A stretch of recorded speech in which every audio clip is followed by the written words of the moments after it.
Hello everyone, I am Dr. Eric Morrison. This is 7 Under 3, and I'll be covering trading education, more specifically Forex swing trading, using the TC2000 platform.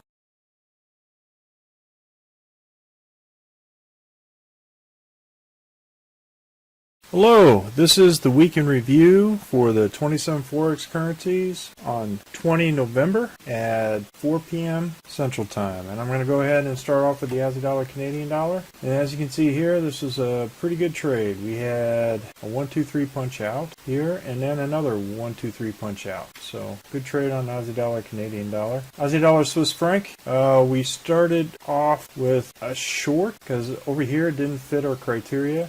Our Heikin-Ashi was still below the RL10, even though this one was above, so that was the first indicator candle. Didn't stay above that, and then we didn't get a signal until Thursday to go short with the Heikin-Ashi body below the RL10, and that resulted in a loss for that day. So it was with the stop placed at the height of the candle, came in and stopped us out for Aussie dollar, Swiss franc. Aussie dollar, Japanese yen. We didn't get a signal until Tuesday.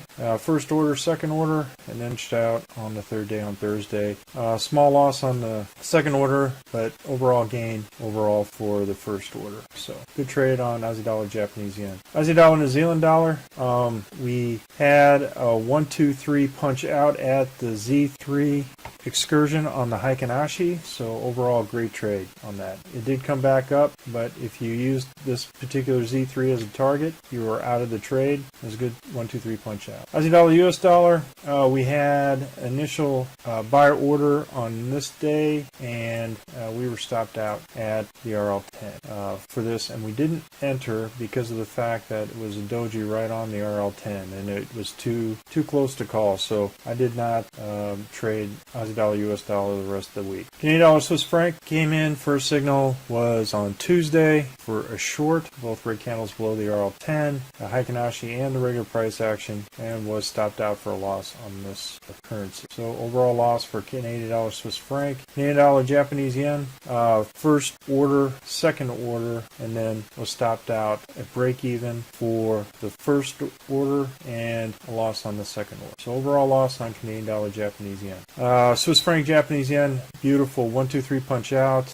We actually used the 200 on the Heikin-Ashi as our target and went ahead and got a nice profit off of two orders for the Swiss franc, Japanese yen. Euro Aussie dollar. Had initial short here, out for a loss on the Euro Aussie dollar for that trade. Wasn't able to get another signal until this trade and then was out. So two losses on the Euro Aussie dollar. Euro Canadian dollar, same thing. There's a lot of chop happening here with the election and with Europe, and so there was a lot of consolidation happening with a lot of these currencies. So this one was a no trade. We did have a trade here, was out for us, and then another second loss on the Euro Canadian dollar. Euro Swiss franc, we had a 1-2 order and was out at the height of the dragon there for a loss on the Euro Swiss franc. Euro Japanese yen, we did a 1-2 and then I had a break even, so we were out at break even for Euro Japanese yen. Euro New Zealand dollar,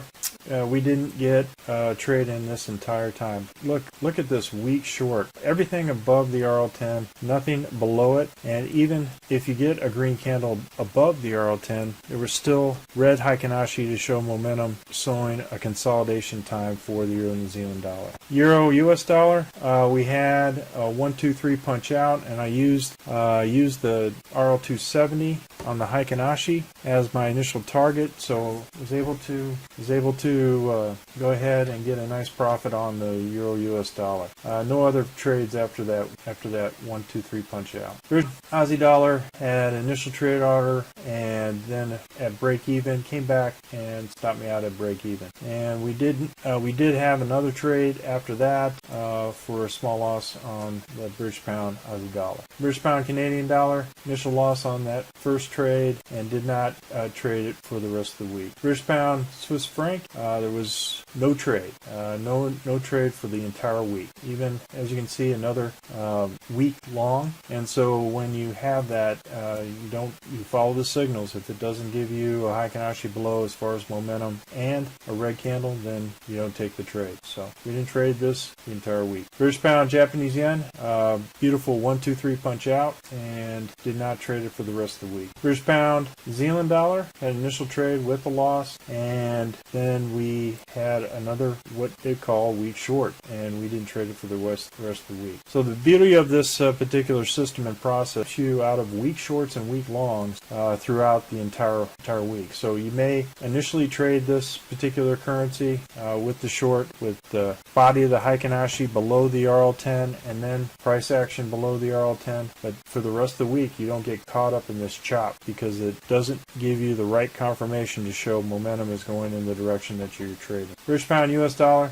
we had an initial trade here, and then punched out for a loss here, then went in this trade and punched out for a win on this trade. So overall, kind of a week long and week short direction for a majority of the currencies due to the election. New Zealand Canadian dollar, no trade at all, and as you can see, look at this week long. I mean, everything below the RL10. There was no trade at all, any indication to trade this at all. New Zealand Swiss franc, pretty much the same thing.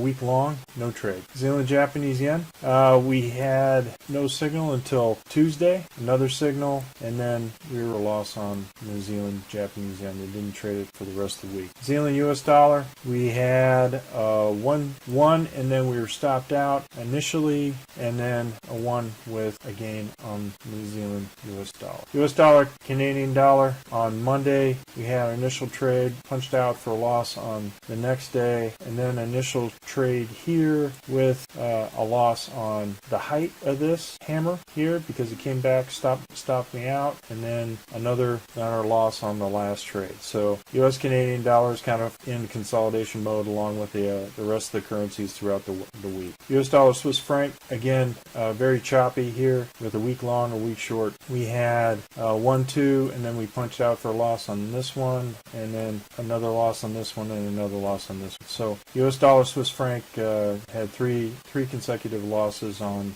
those trades. US dollar Japanese yen had an amazing punch out, so it was good for this particular currency and trade. And as you can see here, there was a lot of volatility with US dollar Japanese yen. So we have to be careful in this to make sure that our stops are tight, at least one indicator above or below the actual short or long, and that we have specific targets that are set forth by the Z3. Well, folks, that's all I have for the week in review. We're currently conducting a Forex bootcamp and a Forex intermediate course. If you're interested, click on the link below. And remember, ruthless risk management. Have a great weekend, everyone, and I'll see you on Sunday. Well, if you like this video, go ahead and hit the like button below and the subscribe button. And if you want more information on TC2000, I have an affiliate link below. If you open up a TC2000 account, you will receive a $25 discount using that link. Thank you for your time.